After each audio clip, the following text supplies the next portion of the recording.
সেনা নামত যিটো সংগঠন চলাই আছে, এই সংগঠনৰ বহুত কৰ্মীক পুলিচে দৌৰাই ধৰাই মানে ধৰিব বিচাৰিছে।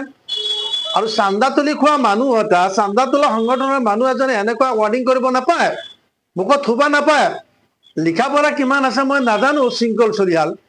আজি যদি তেখেত শিক্ষিত কোৱালিফাইড মানুহ হলে হয়, নিশ্চয় এজন 3 বাৰৰ বিধায়কৰ ওপৰত তেনেকুৱা বক্তব্য নাৰাখিলে হয়। আৰু চান্দা তুলি খোৱাটো অভ্যাস ত্যাগ কৰক, নিজৰ পৰিশ্ৰম কৰি খাবলৈ চেষ্টা কৰক, তেতিয়া মুখেদি যে ইচ্ছাত নিয়ে আহিব। তেনেকুৱা কিছুমানে চৰকাৰী পইচা খাই সিহঁতৰ তেল ভাৰি গৈছে, যি ইচ্ছা সি মুখেৰে কয়।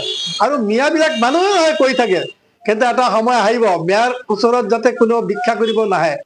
শৃংখল চলিহাৰ মই আজিলৈকে এই নামটো মই উচ্চাৰণ কৰা নাই, কিন্তু আজি মই বাধ্য হৈ আপোনালোকে সুধিছে কাৰণে এই নামটো মই উচ্চাৰণ কৰিলো।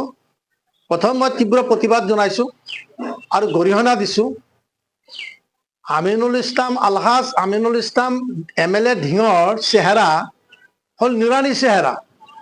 আৰু এখেতৰ চেহেৰাটো কেনেকুৱা চেহেৰা বা বিশ্ববাসী মানুহক, অসমেই নহয় গোটেই ইণ্ডিয়াই নহয় বিশ্বৰ মানুহক মই আহ্বান জনাইছো যে আপোনালোকে এটা কমেণ্ট কৰক, আমিনুল ইছলামৰ চেহেৰা কাৰ নিচিনা আৰু এই শৃংখল চলিহাৰ চেহেৰাটো কাৰ নিচিনা, কোনে জান্নাতি কোনে দুজকি, এই সম্পৰ্কে আপোনালোকে স্থিৰাং কৰিব।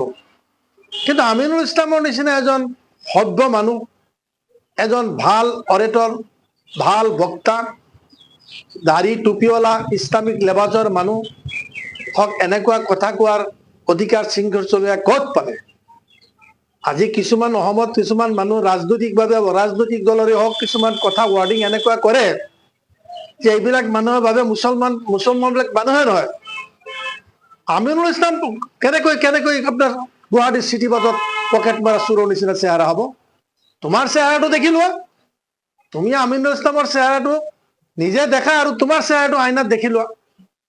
গতিকে মই অসমবাসী তথা ভাৰতবাসী তথা বিশ্ববাসী মানুহৰ ওচৰত মই এটা আবেদন জনাইছো, আমিনুল ইছলামৰ চেহেৰাটো দেখি আপোনালোকে কি কমেণ্ট কৰে আৰু শৃংখল চলিহাৰ চেহেৰাটো দেখি আপোনালোকে কি কমেণ্ট কৰে, অনুগ্ৰহ কৰি আপোনালোকে কমেণ্ট বক্সত এইটো পেলাই দিব যে আমিনুল ইছলাম কোন, আমিনুল ইছলাম কেনেকুৱা মানুহ আৰু শৃংখল চলিহা কোন, শৃংখল চলিহা কেনে মানুহ। আৰু এনেকুৱা কথা কবৰ পৰা মই সতৰ্ক সাৱধান কৰি দিছো, ভৱিষ্যতে কোনো মুছলমান নহয় কোনো মানুহ সম্পৰ্কে সি যি ৰেংকৰ মানুহেই হওক, শৃংখল চলিহা অলপ মুখ সামাল দি কথা কবা।